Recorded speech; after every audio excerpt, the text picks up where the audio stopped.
엄마, 저 아이 아빠가 될 것 같아요. 여러분이라면 이 말을 들은 순간 어떻게 하시겠습니까? 저는 손에 들고 있던 찻잔을 그대로 놓쳤습니다. 바닥으로 떨어진 찻잔이 비명을 지르며 산산이 부서졌고 그 뜨거운 찬물이 발등을 적셨지만 통증조차 느껴지지 않았습니다. 그저 흩어진 하얀 사기 그릇 조각들이 꼭 제 마음 같다는 생각뿐이었습니다. 18살. 아직 수염도 채 거칠어지지 않은 제 아들 준기가 손을 꼭 쥐고 고개를 숙인 채 그 짧은 문장을 제 앞에 던진 건 유난히도 노란 은행나무 잎이 온 세상을 물들이기 시작하던 10월의 어느 저녁이었습니다. 창밖으로는 지는 노을이 거실 안쪽까지 깊숙하게 들어와 오렌지 빛으로 일렁이고 있었고 주방에서는 저녁 찌개가 보글보글 끓고 있었습니다. 평소와 다름없는, 아니 오히려 더 평화로워 보였던 그 풍경 속으로 준기가 현관문을 열고 들어왔습니다. 그런데 그날따라 아들의 발소리가 유난히 조심스러웠습니다. 평소처럼 가방을 아무렇게나 던져두지 않고 신발을 가지런히 벗어둔 뒤 주방으로 걸어 들어오는 아들의 뒷모습에서는 설명할 수 없는 무거운 기운이 느껴졌습니다. 저는 등을 돌린 채 찌개의 간을 보며 가볍게 물었습니다. 왔니? 배고프지? 조금만 기다려. 다 됐어. 하지만 돌아온 대답은 제 예상과 전혀 달랐습니다. 엄마, 잠깐만 여기 앉아보세요. 드릴 말씀이 있어요. 그 낮고 가라앉은 목소리에 제 손이 멈췄습니다. 천천히 뒤를 돌아보자 식탁 앞에 선 준기의 눈은 이미 벌겋게 충혈되어 있었습니다. 아, 이 아이가 울었구나. 학교에서 무슨 큰일이라도 있었나 보다. 저는 불길한 예감을 애써 억누르며 가스불을 끄고 의자를 당겨 앉았습니다. 무슨 일이야? 엄마 무섭게 왜 그래? 준기는 두 손을 무릎 위에 올리고 하얗게 질릴 정도로 꾹 눌렀습니다. 그리고는 아주 어렵게 이름을 꺼냈습니다. 엄마, 민지가요. 민지. 준기가 언젠가 조심스럽게 소개해 주었던 아이였습니다. 일찍이 부모를 여의고 연로하신 외할머니 밑에서 자랐다던 눈매가 맑고 조용했던 그 예쁜 아이 말입니다. 민지가 어쨌어? 어디 아프대? 준기는 고개를 더 깊이 숙였습니다. 임신했어요. 제 아이예요. 그 순간 보글거리던 찌개가 식어가는 소리조차 들리지 않을 만큼 부엌은 지독한 정적 속에 잠겼습니다. 공기가 얼어붙은 것처럼 숨이 막혀왔고 저는 그 짧은 단어들의 조합을 머릿속으로 이해하는데 수만 년의 시간이 걸리는 것 같았습니다. 지금 너 뭐라고 한 거니? 다시 말해봐. 제 목소리는 이미 제 것이 아닌 것처럼 갈라져 나왔습니다. 민지가 임신했어요. 확실해요. 제 아이가 맞아요. 준기의 확신에 찬 대답이 제 가슴 어딘가를 쿵 하고 내려앉게 만들었습니다. 귀에서는 윙 하는 이명이 들렸고 눈앞이 하얗게 전멸하며 세상이 거꾸로 뒤집히는 기분이었습니다. 겨우 정신줄을 붙잡고 제가 내뱉은 말은 딱 한마디였습니다. 그래서 어떻게 할 거니? 부모로서 그리고 어른으로서 가장 먼저 물어야 할 잔인한 질문이었지요. 준기는 그때 고개를 들었습니다. 눈에는 눈물이 그렁그렁 맺혀 있었지만 저를 바라보는 그 눈빛만큼은 단 한치의 흔들림도 없었습니다. 나을 거예요. 민지도 저도 결정했어요. 제가 책임질게요. 18살의 입에서 나온 그 책임이라는 말은 너무나도 무거워서 그 무게가 오롯이 제 어깨 위로 전해지는 것 같았습니다. 그날 저녁부터 이튿날 새벽까지 저는 그 자리에서 단 한마디도 더하지 못한 채 앉아 있었습니다. 거실벽에 걸린 시계의 초침 소리만이 제 심장 소리보다 더 크게 울려 퍼졌고 저는 10월의 그 시린 공기 속에서 우리 가족의 미래가 어떤 방향으로 흘러갈지 알 수 없는 거대한 두려움과 마주해야만 했습니다. 아들의 고백 이후 집안은 숨소리조차 내기 힘든 무거운 침묵에 잠겼습니다. 준기가 방으로 들어간 뒤에도 저는 거실 불조차 켜지 못한 채 소파에 굳어 있었지요. 얼마 후 현관문 열리는 소리와 함께 남편 진호 씨가 들어왔습니다. 어둠 속에 앉아 있는 저를 보며 남편은 의아한 듯 물었습니다. 왜 불도 안 켜고 이러고 있어? 준기는? 그 질문에 참았던 눈물이 봇물 터지듯 쏟아졌습니다. 소리조차 지르지 못하고 흐느끼는 저를 보며 남편은 당황해 제 어깨를 잡았습니다. 무슨 일이야, 말 좀 해봐. 저는 떨리는 입술로 겨우 그 사실을 뱉어냈습니다. 준기 여자친구가 임신했대요. 그 순간 남편의 손에서 힘이 툭 빠져나가는 게 느껴졌습니다. 아주 긴 정적이 흘렀습니다. 남편의 얼굴은 경악을 넘어 배신감으로 일그러졌지요. 지금 무슨 소리를 하는 거야? 그 녀석이 제정신이냐고. 남편은 곧장 준기의 방으로 들이닥쳤습니다.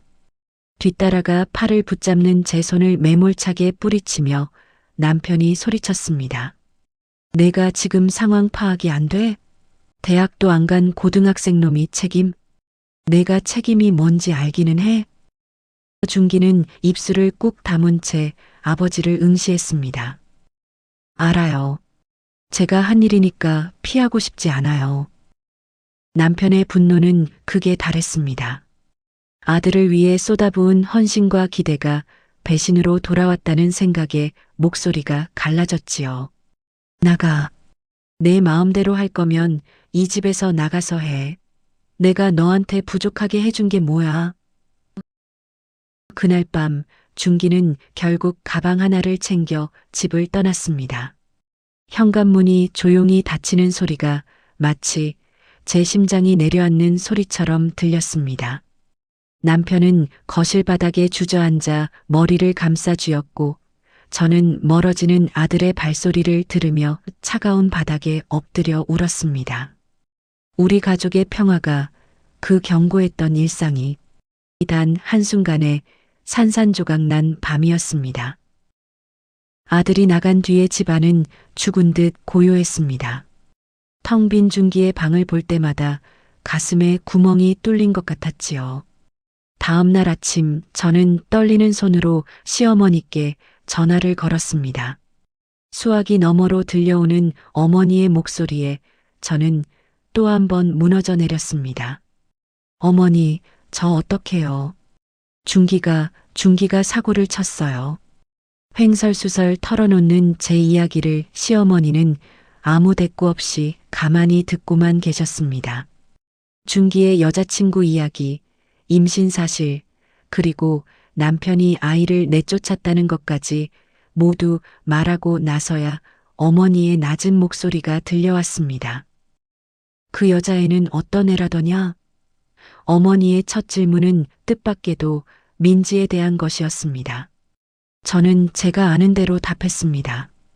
부모 없이 외할머니 손에 자랐고 공부를 참 잘해서 이번에 서울대 수시까지 붙었다는 이야기를요. 서울대? 어머니는 짧게 되물으시더니 다시 침묵하셨습니다. 한참 뒤 어머니께서 물으셨습니다. 그 애는 아이를 낳고 싶어 한다니? 그 질문에 저는 아무 대답도 할 수 없었습니다. 사실 저는 아들의 고백에만 정신이 팔려 정작 가장 고통스러울 그 아이의 마음은 한 번도 들여다보지 않았던 겁니다. 준기 애미야, 그의 입장도 생각해야 한다. 그 나이에 오죽 무섭고 막막하겠니? 어머니의 말씀은 날카로운 가시가 되어 제 가슴을 찔렀습니다. 전화를 끊고 나서 저는 거실에 앉아 창밖의 은행잎을 하염없이 바라보았습니다.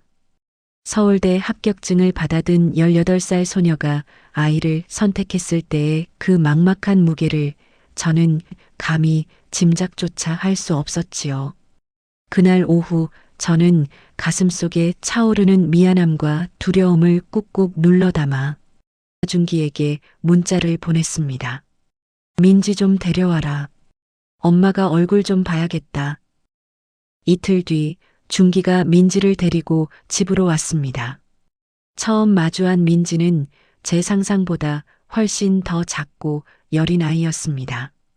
단정한 교복 차림에 좁은 어깨를 잔뜩 웅크린 모습이 마치 금방이라도 부서질 것 같은 유리 인형 같았지요. 아이는 현관에 들어서자마자 꾸벅 고개를 숙이며 안녕하세요, 어머니라고 인사했습니다.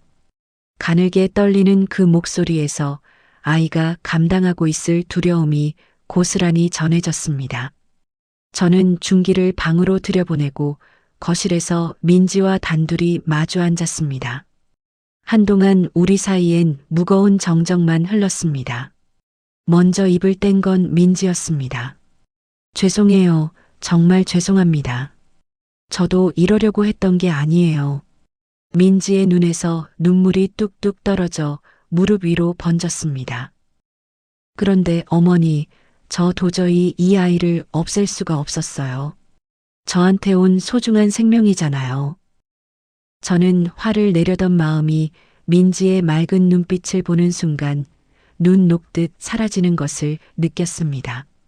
부모 없이 외롭게 자랐다는 그 아이의 배경이 생명에 대한 그 간절한 집착 속에 다 녹아 있는 것 같아 가슴이 아려왔습니다.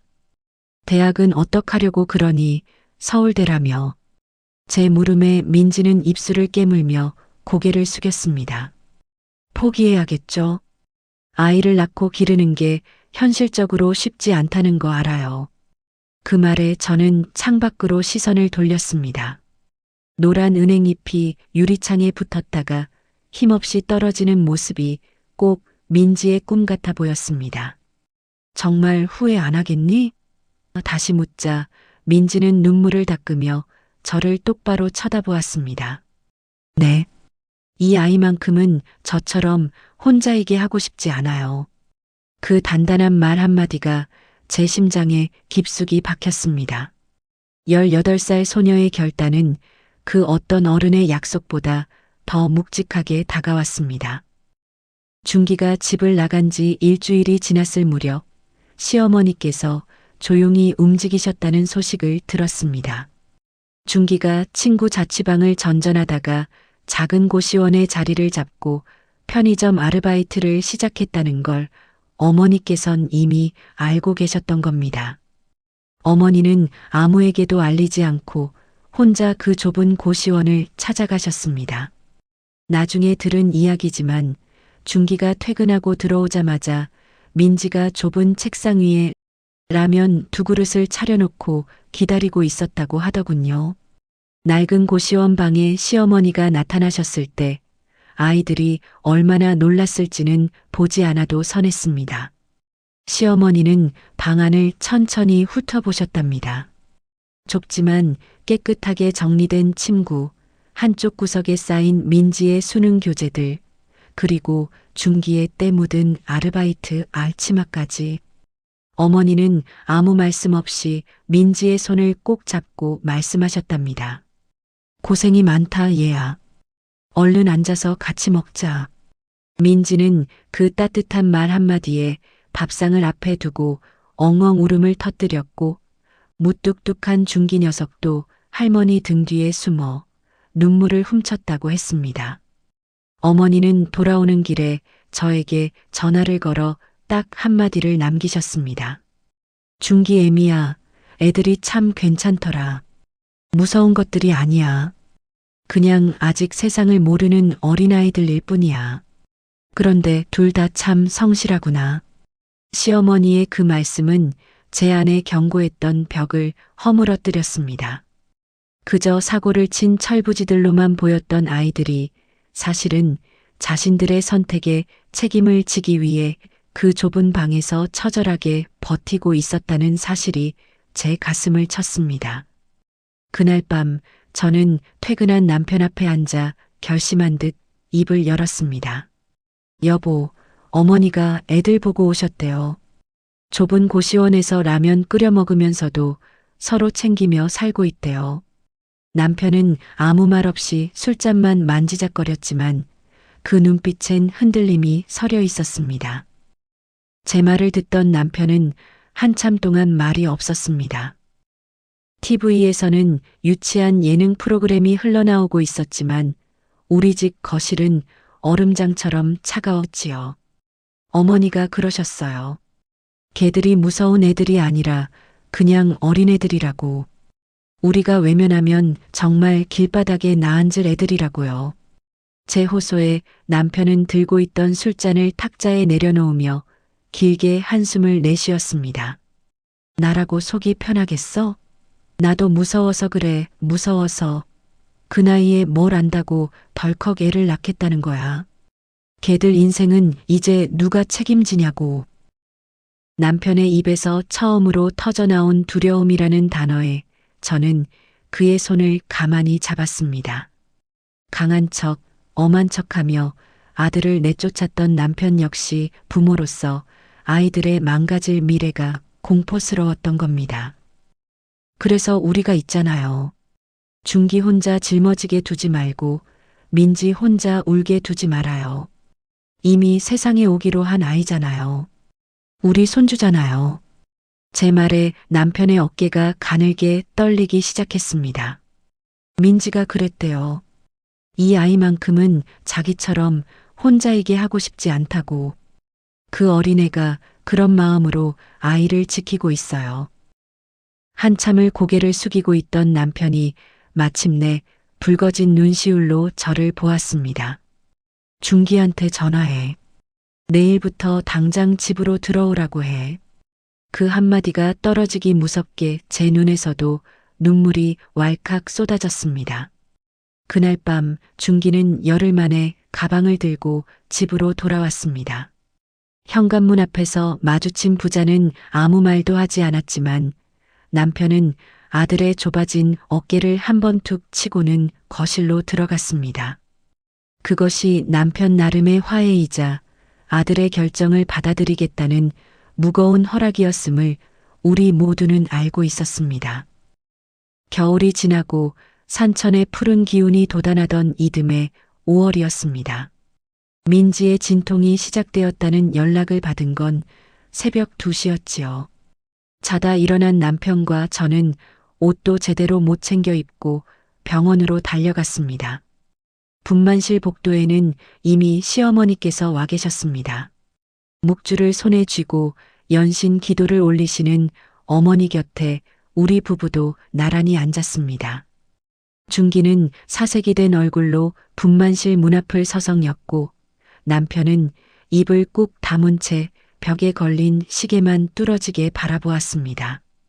길고 긴 시간이 흘러 새벽 5시가 넘었을 무렵 마침내 정적을 깨고 우렁찬 아기의 울음소리가 복도까지 흘러나왔습니다. 응애. 그 소리에 우리 가족은 누가 먼저랄 것도 없이 자리에서 일어났습니다. 간호사의 안내를 받아 들어간 병실에는 땀에 젖은 민지가 창백하지만 세상에서 가장 환한 미소를 지으며 누워 있었습니다. 민지의 품 안에는 갓 태어난 작고 붉은 핏덩이가 조심스럽게 안겨 있었지요. 준기는 그 옆에서 소리도 내지 못한 채 아이처럼 엉엉 울고 있었습니다. 남편이 천천히 민지의 곁으로 다가갔습니다. 늘 엄격하기만 했던 그 사람이 아이를 내려다보는 순간 남편의 눈가에 이슬이 맺혔습니다. 민지야, 수고했다. 정말 고생 많았어. 남편의 그 한마디에 민지도 결국 참았던 울음을 터뜨렸습니다. 아버님, 죄송하고 감사해요. 남편은 조심스럽게 두 손을 내밀어 아이를 받아 안았습니다. 뻣뻣하게 굳어있던 남편의 어깨가 아이의 미세한 무게에 스르르 녹아내리는 게 보였습니다. 할아버지가 왔다. 내가 네 할아버지야, 이놈아. 창밖으로 비쳐드는 오렌지빛 여명이 아기와 우리 가족을 따뜻하게 감싸 안는 순간이었습니다. 아이의 이름은 준우라고 지었습니다. 따뜻한 봄비 같은 사람이 되라는 뜻이었지요. 민지는 다행히 학업을 포기하지 않았습니다. 학교 측의 배려와 시어머니의 헌신적인 육아 도움 덕분에 민지는 그해 가을 다시 캠퍼스로 돌아갔습니다. 준기는 낮에는 공부하고 밤에는 아르바이트를 2개씩 뛰며 가장의 무게를 견뎌냈습니다. 어느 날 준기가 제게 살며시 말하더군요. 엄마, 아빠가 제 통장에 매달 돈 보내주시는 거 알아요. 아빠한테 고맙다고 전해주세요. 남편은 겉으로는 무뚝뚝했지만 아들이 잠든 시간 몰래 준우의 기저귀를 갈아주는 다정한 할아버지가 되어 있었습니다. 여름날 저녁 온 가족이 거실에 모여 수박을 나눠 먹던 날이었습니다. 준우는 수박 냄새를 맡고 짧은 다리를 휘저으며 옹알이를 했고 시어머니는 그 모습이 귀엽다며 준우의 발을 연신 어루만지셨지요. 남편은 수박 한 조각을 민지에게 건네며 툭 던지듯 말했습니다. 민지 너 이번 학기 장학금 탔다며? 잘했다. 준기 너도 이제 슬슬 시험 준비 다시 시작해라. 낮에는 내가 준우 봐줄 테니까. 그 말에 준기의 눈시울이 다시 뜨거워졌습니다. 우리 가족은 그렇게 서로의 상처를 보듬으며 진짜 가족이 되어가고 있었습니다. 삶은 때로 우리가 예상치 못한 거대한 시련을 던져주곤 합니다. 누군가는 그 선택을 무모하다고 비난했을지도 모릅니다. 하지만 우리는 도망치지 않는 법을 배웠습니다. 18살 아이들이 보여준 그 서툴지만 정직한 책임이 무너질 뻔한 우리 가족을 다시 세우는 단단한 주춧돌이 되었습니다. 지금 이 순간 감당하기 힘든 삶의 무게 앞에 서 있는 분이 계시다면 감히 말씀드리고 싶습니다. 사랑으로 껴안지 못할 시련은 없다고요.